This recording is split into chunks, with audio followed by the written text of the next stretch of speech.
Assalamualaikum warahmatullahi wabarakatuh.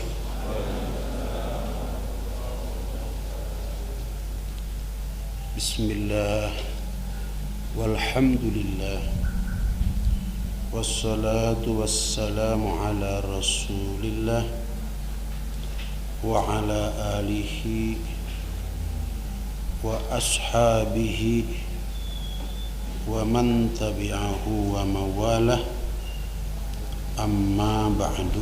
Faqala al-musannifu wa yajibu fi haqqihi ta'ala al-qidamu wa ma'nahu annahu la awwala lahu wa didduhu al-hudusu wa dalilu ala dhalika annahu law kana hadisan lahtaja ila muhdisin wa huwa muhalun, wallahu a'lam. Hadirin kaum muslimin wal hadirat kaum muslimat, jamaah salat subuh dan ta'lim subuh Masjid Jami' Al-Hidayah rahimakumullah. Sebelum kita memasuki bahasan tauhid, maka terlebih dahulu marilah kita bersama-sama memanjatkan puji serta syukur kehadirat Allah Subhanahu wa ta'ala, bahwa Allah Subhanahu wa ta'ala saat ini telah memberikan sesuatu yang sangat besar, yang sangat agung. Apakah sesuatu yang sangat besar dan sangat agung itu? Yaitu berupa hidayatut taufik. Dengan hidayah tersebut Allah Subhanahu wa ta'ala telah meringankan kepada kita untuk melangkahkan kedua belah kaki, melangkahkan kedua belah tangan, menghadapkan jiwa dan raga kita dari ujung rambut sampai dengan ujung kaki, berada di rumahnya Allah Subhanahu wa ta'ala, tempat yang paling dimuliakan oleh Allah Subhanahu wa ta'ala, tempat yang paling dicintai oleh Allah Subhanahu wa ta'ala. Dan kita melaksanakan sholat subuh dengan berjamaah, berzikir dan berdoa kepada Allah Subhanahu wa ta'ala. Semoga kemuliaan masjid ini menularkan kemuliaannya kepada kita, dan Allah jadikan kita menjadi hamba-hamba yang dicintai oleh Allah Subhanahu wa ta'ala, karena kita cinta kepada masjid, tempat yang paling dicintai oleh Allah Subhanahu wa ta'ala. Dan pastikan sholat kita diterima oleh Allah Subhanahu wa ta'ala, karena sholat kita didirikan dengan berjamaah. Dan juga pastikan bahwa doa yang dipimpin, dipandu oleh imam kita merupakan doa yang kita yakini bahwa doa-doa tersebut dikabulkan oleh Allah Subhanahu wa ta'ala. Kita bersyukur lagi kepada Allah Subhanahu wa ta'ala.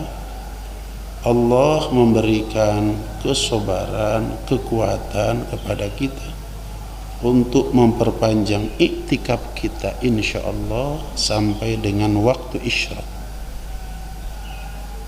Dan kita melaksanakan satu kewajiban lagi yang disebut dengan tolabul ilmi. Kajian kita pada pagi hari ini, mudah-mudahan Abah tidak salah, yaitu pembahasan sifat qidam. Betul? Yang di dalam kitabnya Tijan Daruri, wa yajibu bi haqqihi ta'ala al-qidam, wajib pada haknya zat Allah Subhanahu wa ta'ala al-qidamu, bahwa Allah Subhanahu wa ta'ala memiliki sifat kidam. Wa maknahu, dan makna sifat kidam itu, annahu, sesungguhnya Allah subhanahu wa ta'ala, la awwala lahu, tidak ada awal, lahu, bagi Allah ta'ala.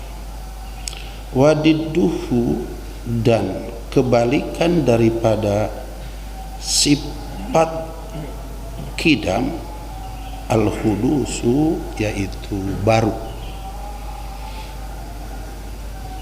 Wad dalilu ala dalika, dan dalil ala dalika yang menunjukkan bahwa Allah subhanahu wa ta'ala itu adalah kidam, annahu lau kana hadisan, sesungguhnya Allah subhanahu wa ta'ala apabila keadaannya adalah baru, lah taja ila muhdisin, tentu Allah membutuhkan kepada sesuatu yang mengadakan. Wa huwa muhalun, dan yang demikian itu adalah mustahil bagi Allah subhanahu wa ta'ala. Hadirin kaum muslimin wal hadirat kaum muslimat rahimakumullah, seperti yang sering diulang-ulang di dalam kajian tauhid ini, bahwa ketika ada kata-kata wayajibu di dalam luang lingkup pembahasan kitab tauhid, kitab akidah, itu berbeda dengan bahasan di dalam kitab yang lain, seperti di dalam kitab fikih. Akan tetapi di dalam kitab tauhid, makna wayajibu itu ada dua. Yang pertama adalah wajib menurut akal. Kemudian yang kedua adalah wajib menurut syara, menurut nakal, menurut Al-Quran. Yang artinya bahwa orang mukallaf yang beragama Islam, yang memiliki akal, yang sudah sampai kepada usia balik, laki-laki 15 tahun ke atas, perempuan 9 tahun ke atas, dan ia tidak terkena tuna rungu, tuna wicara, kemudian risalatut tauhid sampai kepadanya, maka ia wajib akalnya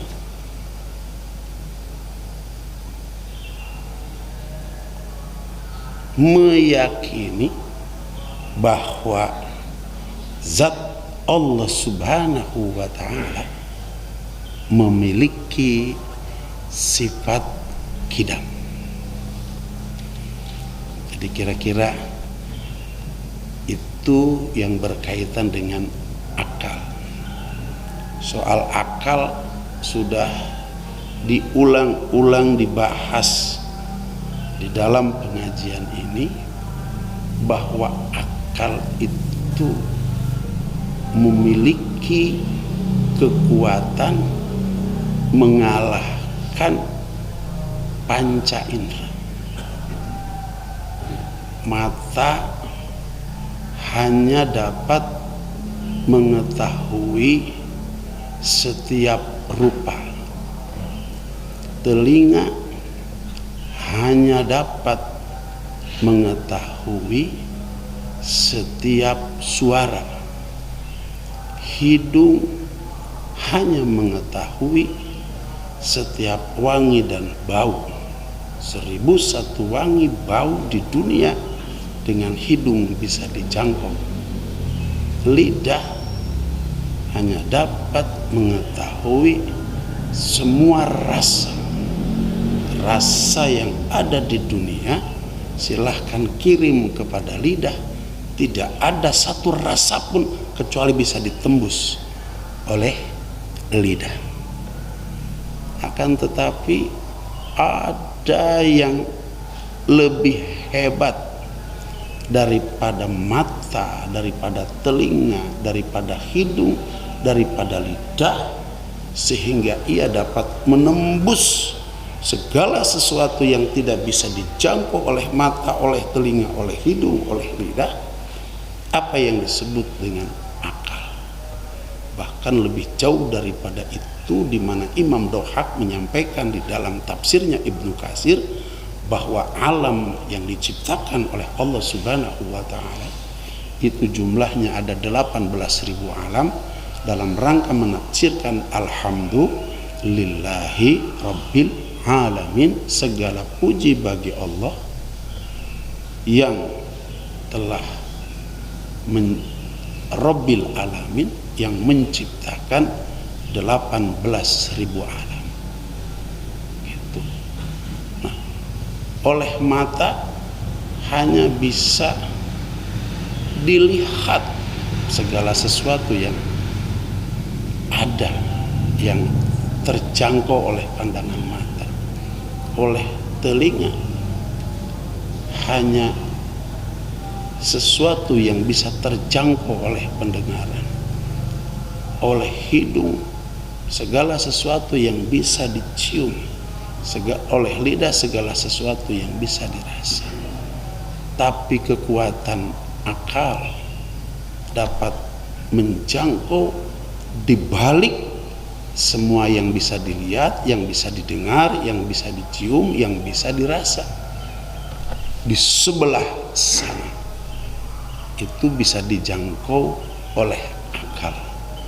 Bahwa kata akal, segala sesuatu yang ada ini, yang terlihat oleh mata, yang terdengar oleh telinga, yang tercium oleh hidung, yang terasa oleh lidah, pasti kata akal ada yang menciptakannya.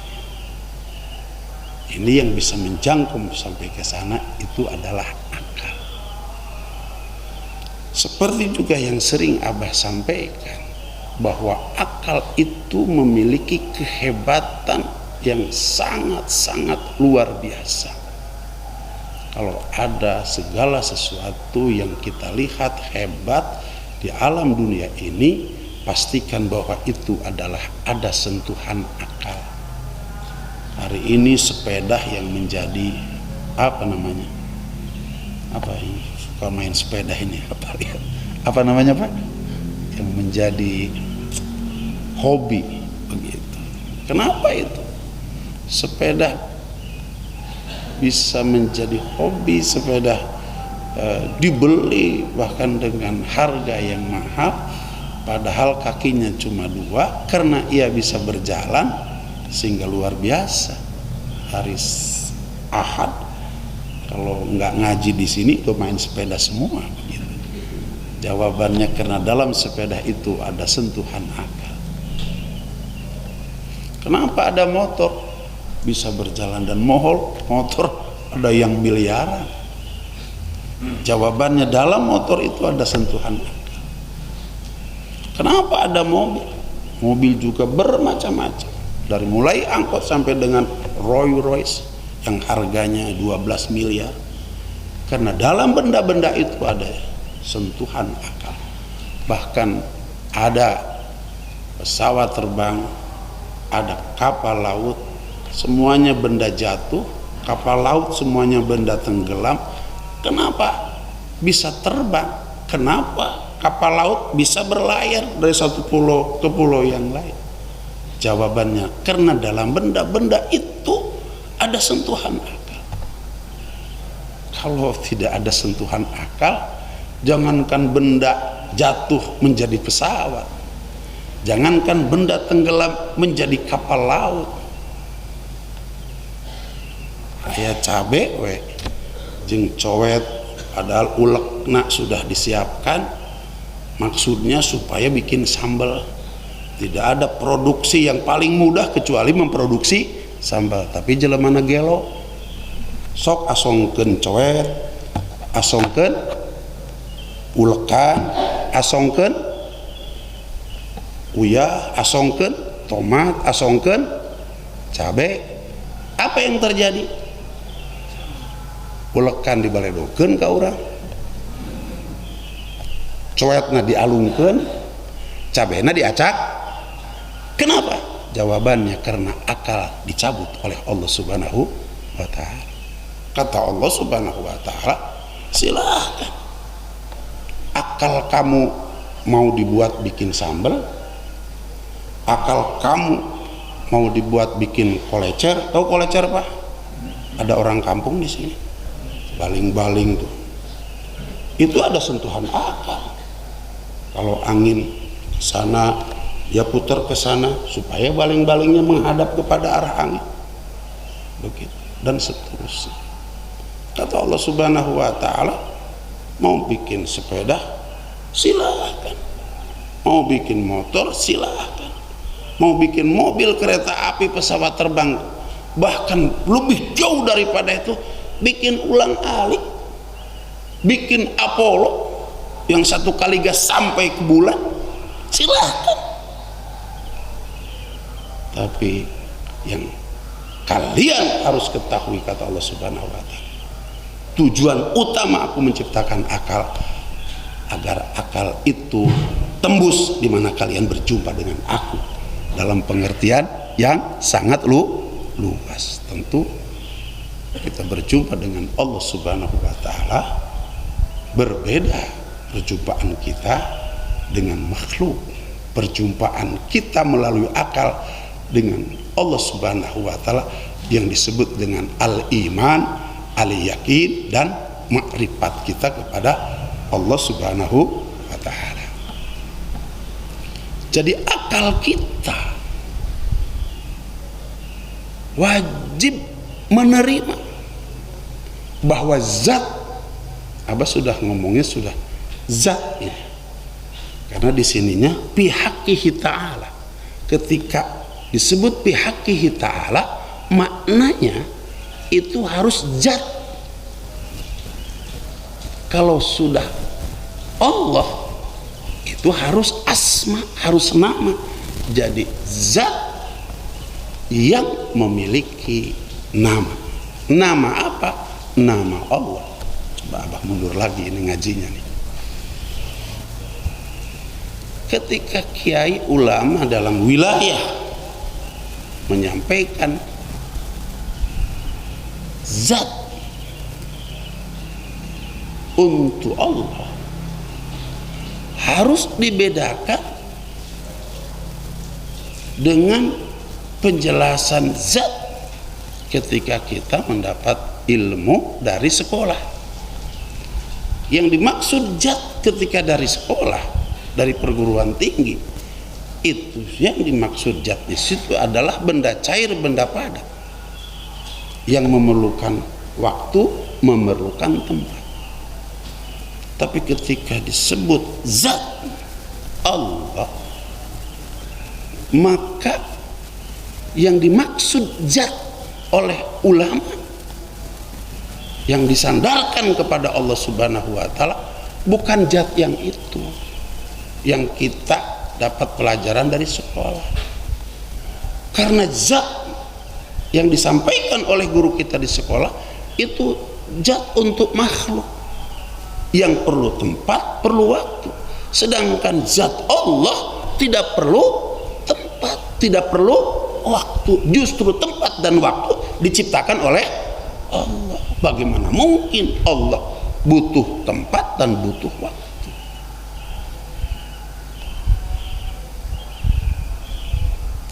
Allah, zat Allah. Kalau berbicara Allah sudah lain lagi maknanya.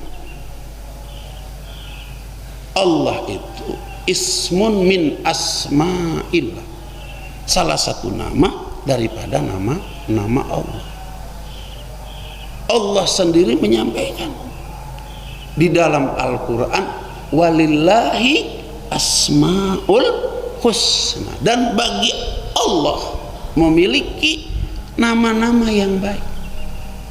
Nama-nama yang baik itu jumlahnya bagi nama-nama Allah ada 99. Ar-Rahman, Ar-Rahim, Al-Qudus, Al-Qahar, Al-Jabbar, sampai kepada 99. Jadi kalau disebut Allah itu bukan zat, tapi itu adalah nama. Jadi zat yang memiliki nama Allah. Allah ini salah satu nama daripada 99 nama adalah nama yang paling masyhur. Sehingga kalau dikatakan Allah, pasti orang mengatakan bahwa Allah itu adalah yang menciptakan 7 lapis langit, menciptakan 7 lapis bumi, dan menciptakan apa yang ada antara 7 lapis langit dan 7 lapis bumi. Dan kenapa nama Allah ini menjadi nama yang paling masyhur dibanding dengan nama 99 yang lainnya? Karena dikatakan bahwa nama Allah itu disebutnya Ismul A'zam, nama yang paling agung. Nama nih banyak, tapi ada satu nama yang paling agung, tidak ada yang mengalahkan keagungan nama itu kecuali nama Allah. Oleh karenanya kata Rasulullah SAW, wa ayyusmiya bismin hasanin, hendaklah engkau ketika punya anak kasih nama itu nama yang baik. Nama yang baik itu punya ranking. Yang paling pertama, yang paling baik kalau kita menamai anak, namanya Allah. Siapa anak namanya? Allah. Tapi ada etika ketika kita ingin menamai anak kita dengan nama Allah, itu harus pakai Abdul. Jadi Abdullah.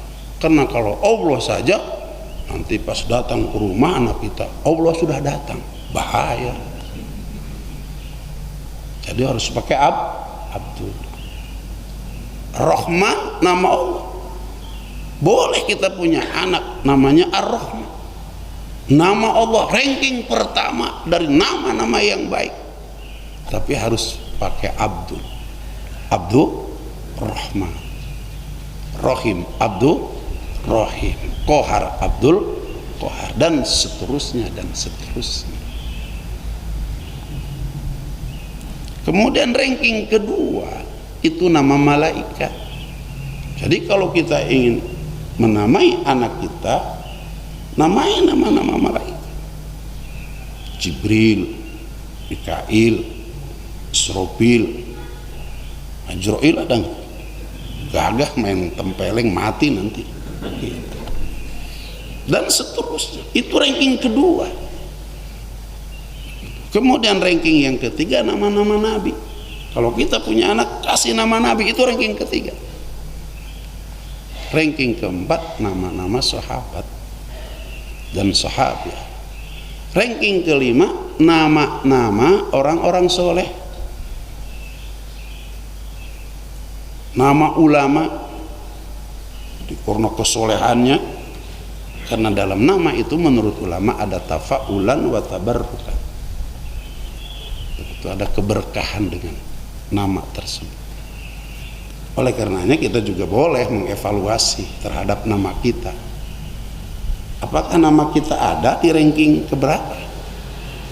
begitu. Kalau maaf kalau tidak ada, harus bikin wuduk lagi, ganti nama begitu. Karena tidak termasuk nama-nama yang baik begitu. Nama-nama yang baik kan ada sekarang namanya Robert. Kalau orang Sunda mah kalau ada anak Robert, jijik begitu. Ada orang Sunda di sini begitu. Jadi Robert itu apabila di kepalanya ada bisul, ada cenang, ada borok, itu Robert namanya. Jadi si Robert adalah si cenang, si bisul, si budug gitu. Tapi orang bangga dengan nama itu karena nggak ngaji di Masjid Jami Al Hidayah. Kalau ngaji Masjid Jami Al Hidayah, bapak pulang pasti mikir di rumah, nama saya siapa ya begitu, masuk ranking yang keberapa ya. Kalau enggak, ganti nama. Anak-anak santri yang masuk ke Pondok Abah dicek namanya, kalau namanya tidak merujuk kepada nama berdasarkan yang diarahkan oleh ajaran agama kita, diganti sama Abah begitu. Kadang-kadang ditanya anaknya nggak ngerti, bapak ibunya juga nggak ngerti, ikut-ikut orang saja ngasih nama begitu. Kemudian yang kedua, bahwa Allah itu adalah lafzul jalalah, artinya lafaz yang memiliki keluhuran. Di dunia ini banyak lafaz di banyak, tapi satu-satunya lafaz yang memiliki keluhuran derajat hanya lafaz Allah. Jadi berbahagia kalau ada orang di sini yang bernama Abdullah. Berbahagia kalau di sini ada yang bernama malaikat Jibril, Mikail. Bahagia kalau ada yang bernama dari nama-nama nabi. Nama Abah ini panggilan aja karena orang Sunda, tapi luar biasa ayah Abah itu memberikan nama kepada Abah itu Ahmad.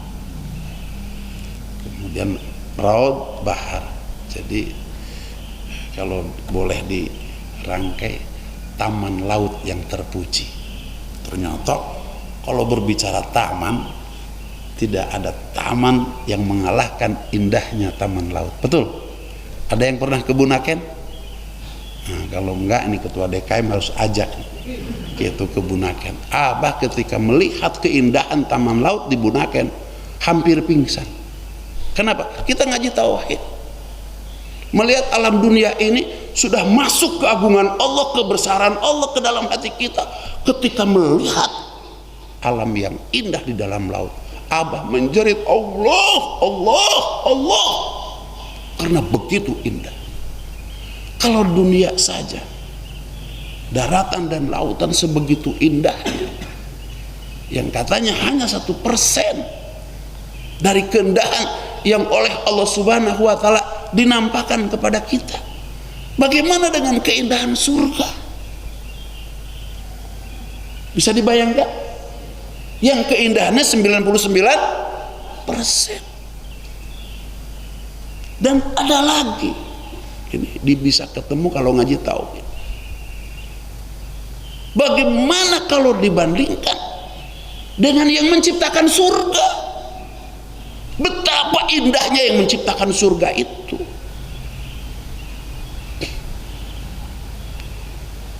Siti Julaiha melihat Nabi Yusuf alaihissalam, karena Allah ingin menunjukkan potongan wajah ahli surga. Jadi kalau ingin tahu wajah ahli surga itu Nabi Yusuf. Dipungut oleh Siti Julaiha kepada anak angkat Nabi Yusuf, semakin besar, semakin ganteng, cinta. Saking cintanya itu Siti Julaiha sehingga 1001 cara untuk mendapatkan Nabi Yusuf itu dikerahkan. Akan tetapi kata Nabi Yusuf itu dipelihara oleh Allah Subhanahu wa Ta'ala. Ini bagian juga daripada pelajaran ilmu tauhid. Nabi-nabi itu sebelum menjadi nabi dipelihara oleh Allah Subhanahu wa Ta'ala, sehingga tidak akan ada seorang nabi sebelum jadi nabi melakukan sesuatu yang kotor karena dipelihara oleh Subhanahu wa taala. Cara memelihara Allah Subhanahu wa taala kepada calon-calon nabi disebutnya irhas. Kalau setelah jadi nabi disebutnya wahyu. Bahkan ada yang lebih daripada itu, mukjizat. Tapi karena Nabi Yusuf walaupun 1001 cara dilakukan oleh Siti Zulaikha, begitu Nabi Yusuf tetap dipelihara oleh Allah Subhanahu wa taala. Bagaimana tidak? Ketika suaminya Siti Zulaikha keluar kota, kesempatan baik Siti Zulaikha untuk mendapatkan Nabi Yusuf alaihissalam. Dibawa ke kamar utama. Kamar utamanya Siti Zulaikha dengan Firaun itu pintunya ada 70. Satu pintu, dua pintu, sampai kepada 70 pintu. Ketika sampai di pintu yang 70, tidak ada kamar paling indah kecuali kamar itu. Pikir Zulaikha, pasti Yusuf di sini akan bisa digoda. Akan tetapi karena Yusuf alaihissalam dibimbing oleh Allah Subhanahu wa taala dengan irhasnya Allah Subhanahu wa taala, lari. Kata Siti Zulaikha, engkau mau lari kemana Yusuf? 70 pintu sudah terkunci semuanya. Tapi karena Allah memelihara dengan irhasnya yang diberikan kepada calon-calon nabinya, maka 70 pintu itu terbuka. Kaget Siti Zulaikha dengan kehebatan Nabi Yusuf. Sudah wajahnya tampan, memiliki kemampuan yang sangat luar biasa, sehingga 70 kunci itu bisa dibuka. Akhirnya dikejar. Pas dikejar, ditangkap, ditarik, ingin dibawa masuk lagi. Begitu ketahuan sama suaminya datang, terjadilah sebuah persidangan yang sangat besar. Begitu, sehingga diputuskan oleh hakim karena turun ayat bahwa apabila yang sobek itu di belakangnya, itu yang salah adalah Zulaikha. Apabila yang sobek di depannya, itu yang salah adalah Nabi Yusuf. Ketika diserahkan begitu alat bukti, maka yang sobek di belakang, berarti yang salah Siti Zulaikha. Akhirnya tersebar bahwa Zulaikha bermaksud ingin memperkosa Nabi Yusuf alaihissalam. Malulah seorang permaisuri begitu memperkosa anak angkat Nabi Yusuf alaihissalam. Untuk mengurangi rasa malu Siti Zulaikha, maka Siti Zulaikha mengundang seluruh selebritis Mesir untuk datang ke istana hanya untuk mendapatkan jamuan buah yang jarang ditemukan oleh orang-orang Mesir, yang disebut dengan buah apel yang didatangkan dari luar negeri yang mahal. Maka kumpul semuanya, setiap yang masuk di pintu sudah diserahkan pisau, piring yang di atasnya ada buah apel.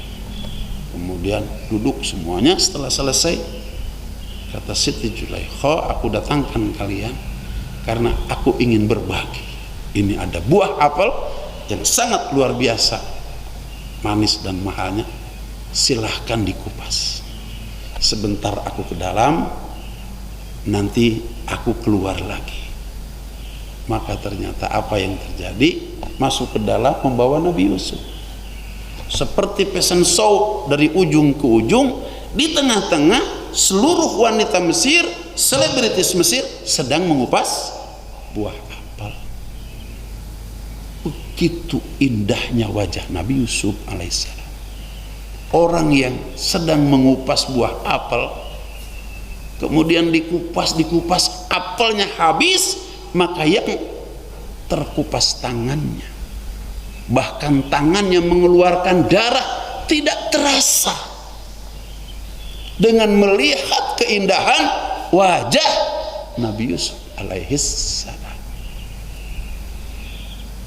Ini baru sepotong, sepotong keindahan surga yang ada pada wajah ahli surga. Kalau sepotong surga orang yang melihatnya, yang sedang mengupas apel kemudian sampai ia tidak terasa, bagaimana kalau kita melihat surga secara keseluruhan?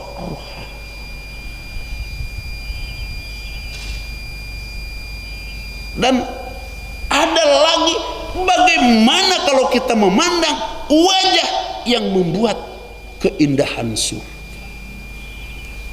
Wallahi Abah pernah baca dalam satu kitab, nanti semua ahli surga setelah kumpul di dalam surga, maka Allah subhanahu wa ta'ala perintahkan kepada malaikat Ruhul Amin. Kata Allah subhanahu wa ta'ala, engkau Ruhul Amin berdiri di sana, sampaikan kepada ahli surga, selamat datang di surgaku. Di tengah-tengah ahli surga sedang menikmati rumah besar indah. Bisa dibayangkan di dunia ngontrak terus begitu. Pas masuk ke dalam surga, setiap satu orang diberikan satu rumah yang kamarnya ada 70. Setiap satu kamar ada 70 kamar lagi. Setiap kamar ada 70 bidadari. Bidadari itu la ainun ra'at wala udrun sami'at wala khatar ala qalbi basar. Cantik. Lebih cantik dari siapa? Dari Ayu Ting Ting, dari jadi dari Syahrini, atau dari Liliho. Ada kontestan kemarin yang paling cantik sedunia. Kalau Liliho cantik sedunia, maka bidadari ini 99% lebih cantik daripada Liliho. Subhan. Kata Allah subhanahu wa ta'ala, sampaikan kepada ahli surga, keluar kalian dari surga, nikmati pemandangan indah surga. Keluar semuanya. Batu yang diinjak dari halaman rumahnya mutiara. Ini hadis yang sedang Abah bacakan. Pohon-pohon kiri kanan terbuat dari emas perak, lu'lu dan jabarjud. Lu'lu enggak hafal, jabarjud enggak hafal, kos kumaha, saking indahnya. Sungai mengalir, sungai susu, sungai madu, sungai arak, dan mengalirnya nggak ada tempat. Kalau di dunia kan sungai itu ada tempatnya, betul nggak? Ada tempatnya aja bisa banjir. Ini sungai nggak ada tempat, Pak. Jadi kalau lewat ini sungai madu, lewat lagi sungai susu, lewat lagi sungai arak, nggak bercampur. Subhan. Kalau mau tahu, nanti kita masuk surga semua. Kemudian kata malaikat Rob, terus kalian berjalan. Allah siapkan sesuatu yang sangat-sangat apa? Door prize atau apa? Kalau yang mengejut itu apa namanya? Apa? Surprise. Surprise. Kalian akan lihat gerbang besar, tidak ada gerbang sebesar itu. Gerbang indah, tidak ada gerbang seindah itu. Bagaimana tidak? 99%. Ada nggak gerbang di Indonesia, di dunia yang paling besar? Kalikan 99. Ada gerbang indah di dunia? Ada. Kalikan 99 keindahan.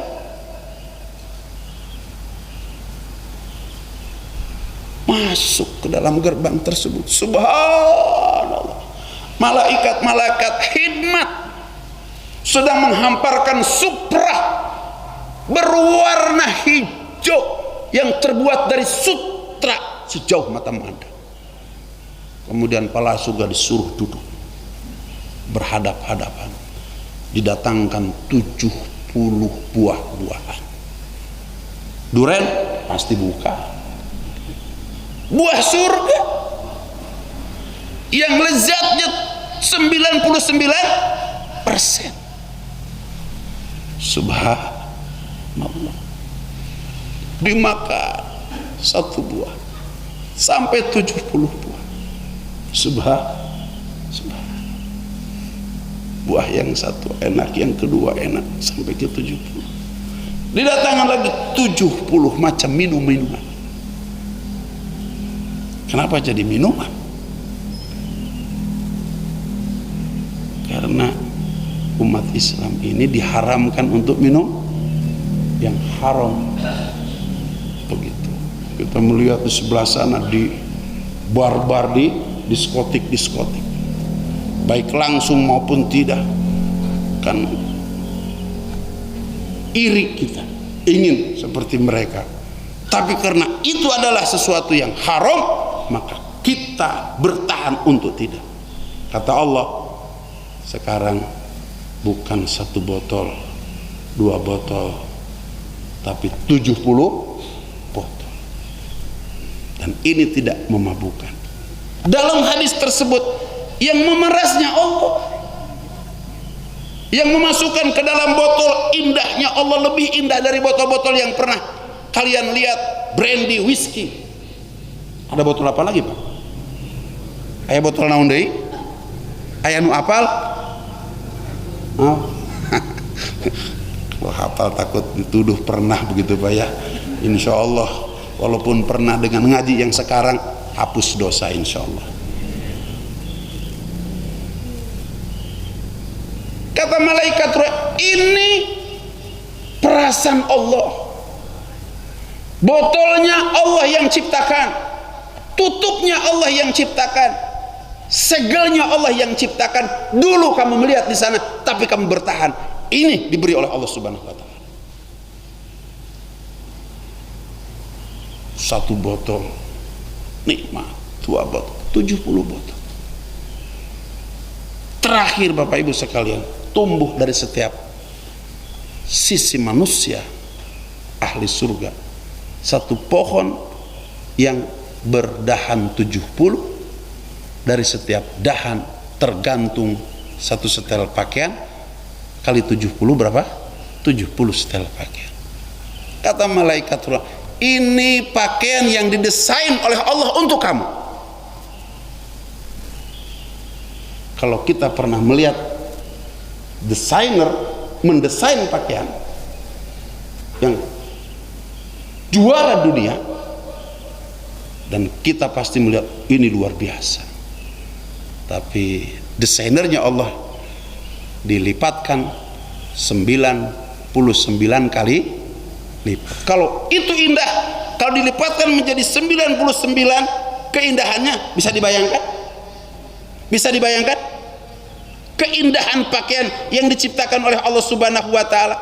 Ketika kita melihat ada seorang desainer mendesain pakaian terindah di dunia, dilipat gandakan menjadi 99. Kira-kira bagaimana tuh pakaian yang disiapkan oleh Allah yang 70 setel pakaian yang kadar keindahannya 99% dari keindahan pakaian dunia?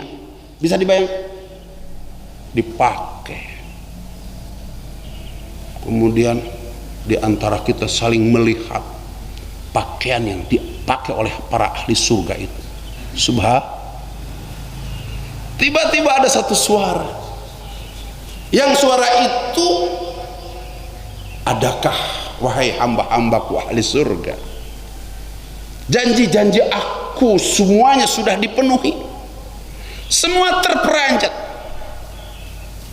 karena tahu bahwa ini adalah suaranya Allah, di mana Allah berjanji akan menampakkan wajahnya. Ini akidah Ahlus Sunnah wal Jamaah. Kata semua ahli surga, ya Rabb, janji-janji Engkau semua sudah terpenuhi, melebihi ibadah taat kami kepadamu, tidak ada apa-apanya. Berjamaah kami di Masjid Al-Hidayah setiap waktu, tidak ada apa-apanya jariah kami kepada Masjid Al-Hidayah, dihabiskan uang kami, tidak ada apa-apanya. Kajian kami, sholat kami, puasa kami, tidak ada apa, tidak bisa dibandingkan dari nikmat surga yang telah Engkau berikan kepada kami. Tidak ada apa-apanya taat kami ini, semuanya melebihi daripada taat dan ibadah kami. Gitu. Kata ahli surga, kecuali satu ya Rob yang belum Engkau tunaikan. Kata Allah Subhanahu wa ta'ala, apa itu? Semua ahli surga menjawab, kami belum dapat memandang Engkau ya Allah. Kata Allah Subhanahu wa ta'ala, sebentar, aku akan dapat menampakkan diriku. Sekarang kalian buka mata kalian, aku telah buka hijab aku. Maka tidak ada ahli surga kecuali sujud di hadapan Allah Subhanahu wa ta'ala. Rabb, tidak sanggup mataku memandang wajah Engkau yang suci, karena mataku pernah maksiat kepada mataku ini kotor. Kata Allah Subhanahu wa ta'ala, aku telah maafkan dan ampunkan setiap kesalahan-kesalahanmu, termasuk kesalahan matamu telah aku sucikan. Angkat kepalamu, buka mata engkau, pandang aku, kata Allah Subhanahu wa ta'ala. Ketika semua ahli surga mengangkat kepalanya, kemudian membuka matanya pelan-pelan sambil malu di hadapan Allah Subhanahu wa ta'ala. Saking indahnya wajah Allah Subhanahu wa ta'ala. Dalam hadis tersebut, setiap ahli surga yang memandang wajah Allah tidak mampu mengedipkan selama 70 tahun. Semoga kita semua oleh Allah Subhanahu wa ta'ala, mata kita yang banyak maksiat ini dapat memandang wajah Allah Subhanahu wa ta'ala yang indah, yang keindahannya tidak bisa dibayangkan. Kalau wajah Nabi Yusuf saja seperti itu, kalau surga saja seperti itu, bagaimana pencipta wajah Nabi Yusuf dan pencipta surga Allah Subhanahu wa ta'ala. Ini adanya pengajian ini di dalam wilayah kajian ilmu tauhid. Bapak Ibu sekalian yang dirahmati oleh Allah Subhanahu wa ta'ala, kita teruskan bahwa zat Allah Subhanahu wa ta'ala berbeda dengan kata-kata zat yang pernah kita dapatkan di sekolah.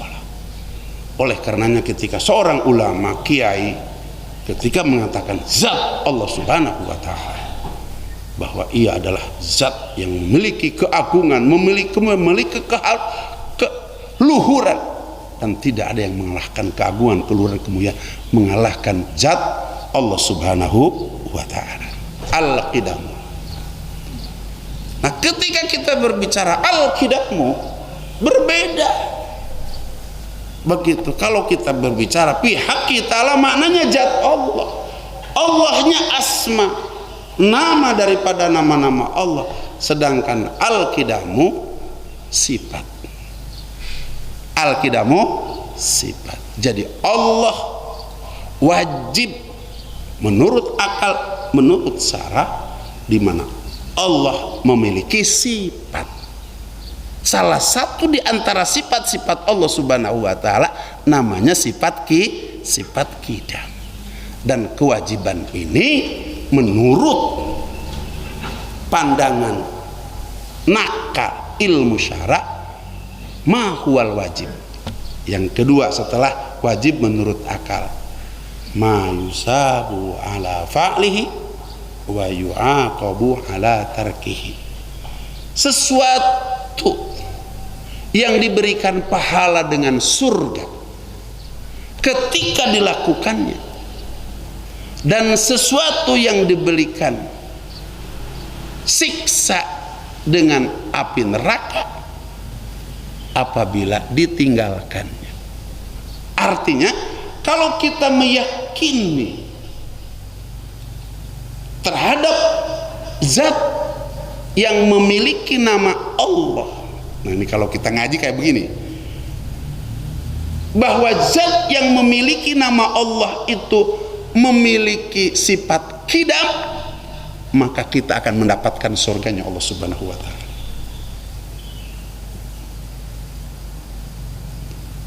Kalau kita tidak meyakini bahwa Allah Subhanahu wa ta'ala tidak memiliki sifat qidam, maka kita akan diazab oleh api nerakanya Allah Subhanahu wa ta'ala.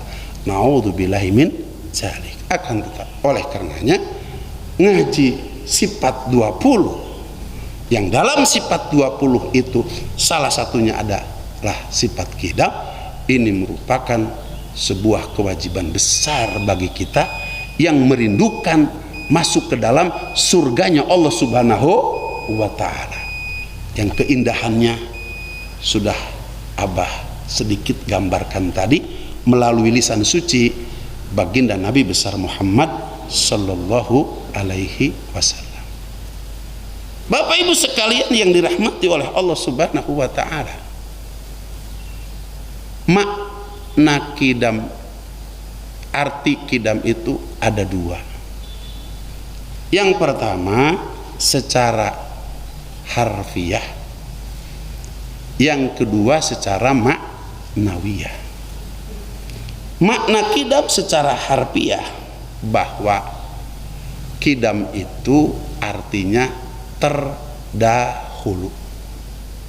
Sedangkan arti qidam secara maknawiyah terbagi kepada 3 bagian. Yang pertama qidam idofi, yang kedua qidam zamani, yang ketiga adalah qidam hakiki.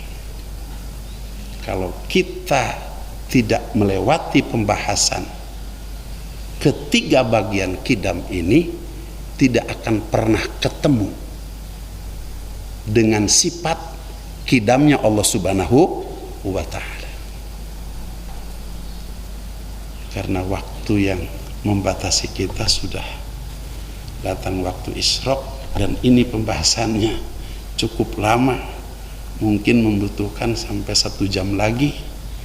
Dan karena kita ngajinya pakai kitab, pembahasan secara berkala, jadi tinggal diingat saja, atau Abah nanti ingatkan Abah pembahasan 1 bulan yang akan datang, yaitu pembahasan pembagian arti daripada sifat qidam, di mana sifat qidam memiliki 2 arti. Arti yang bukan sifat qidam, makna qidam ada 2 arti. Arti yang pertama menurut harfiah, makna yang kedua, arti yang kedua menurut maknawiyah.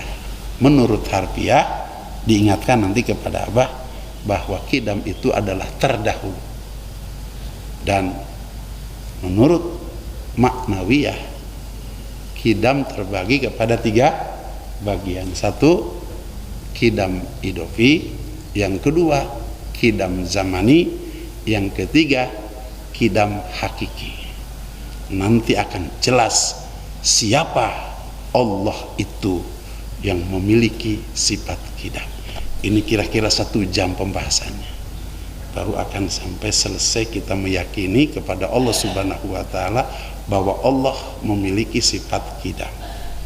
Kemudian ketika kita meyakini betul kepada Allah memiliki sifat qidam sesuai dengan definisi orang yang meyakini kepada Allah Subhanahu wa ta'ala bahwa Allah memiliki sifat qidam, pahalanya surga.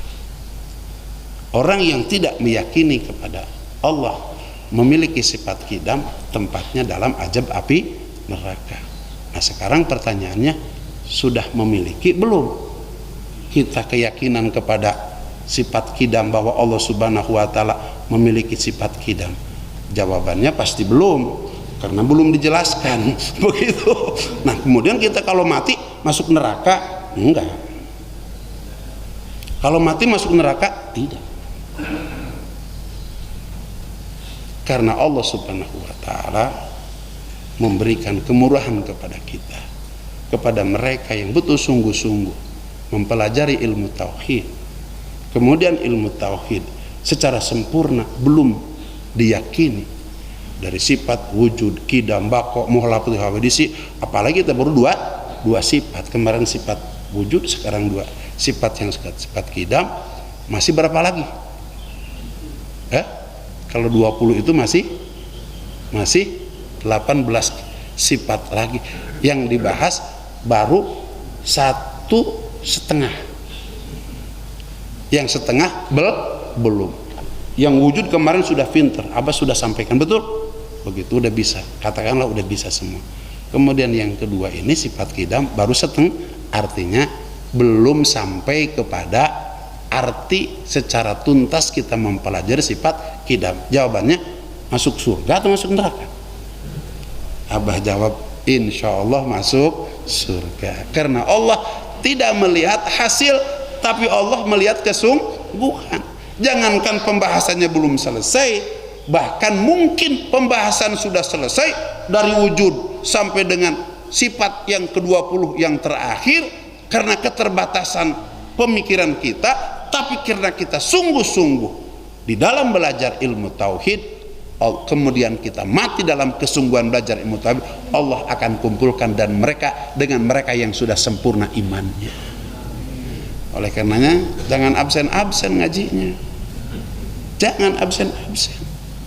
Kata Syekh Ibnu Ruslan di dalam kitabnya Zubad, awalu wajibin alal insani ma'rifatul ilahi bistikon.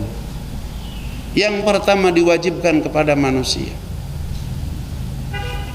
adalah makrifat kepada Allah Subhanahu wa ta'ala dengan sungguh-sungguh makrifat. Maaf, yang pertama itu bukan belajar fikih, yang pertama itu bukan belajar tasawuf, yang pertama itu bukan belajar ekonomi Islam. Sholat bener sholatnya, akhlak bener akhlaknya, ekonomi bener berekonominya. Tapi tauhidnya tidak ada, haba aman surah, ditolak semuanya oleh Allah Subhanahu wa ta'ala. Tapi sholat tidak, zakat tidak, puasa tidak, muamalah pun tidak. Tauhid belajar, wallahi masuk surga. Tapi disiksa karena tidak sholatnya, disiksa karena tidak zakatnya, disiksa karena tidak puasanya. Habis dosa sholat, dosa zakat, dosa puasa. Dengan imannya belajar tauhid, masuk ke dalam surganya Allah Subhanahu wa ta'ala. Sholat yang tidak bertauhid, zakat yang tidak bertauhid, puasa yang tidak bertauhid, ibadah haji yang tidak bertauhid, tidak akan masuk surga. Walaupun benar sholatnya, benar zakatnya, benar puasanya, benar hajinya, tapi tauhid tidak ada, tidak akan pernah masuk surga. Kalau begitu harus bagaimana? Ya belajar tauhid supaya kita punya iman sempurna. Sholat, zakat, puasa, ibadah haji, masuk surga tanpa harus melewati siksa azab api neraka. Jadi pelajaran tauhid penting, pelajaran fikih penting, pelajaran ekonomi Islam penting, pelajaran Al-Quran penting. Tapi di atas semuanya itu ada yang lebih penting, pelajaran tauhid. Kata siapa? Syekh Ibnu Ruslan, yang pertama harus dipelajari. Begitu. Karena kata satu keterangan, la tasihul ibadatu illa bima'rifatil ma'bud. Tidak sah ibadahnya seseorang kecuali ia mengenal kepada zat yang ia ibadahi. Salat ibadah bukan? Zakat ibadah bukan?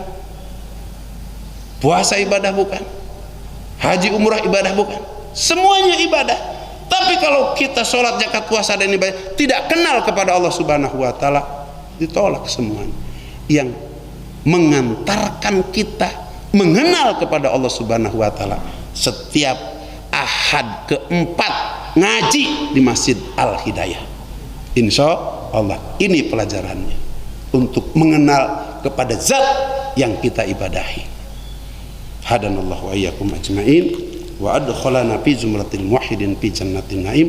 Aqulu qouli hadza fastaghfiru innahu wal ghafurur rahim. Subhanallahi wa bihamdihi subhanakallah bihamdika asyhadu alla ilaha illa anta astaghfiruka wa atubu ilaihi. Ya Allah, kami yang duduk dalam majelis ini istiqomahkan ya Allah untuk mempelajari tentang sifat-sifat Engkau ya Allah, sehingga kami memiliki iman yang sempurna kepada Engkau ya Allah, dengan belajar di Masjid Al Hidayah ini. Birahmatika wa izzika wa hirsika ya akramal akramin wa ya mujibas sailin. Subhana rabbika rabbil izzati amma yasifun wa salamun alal mursalin walhamdulillahi rabbil alamin. Wassalamualaikum warahmatullahi wabarakatuh.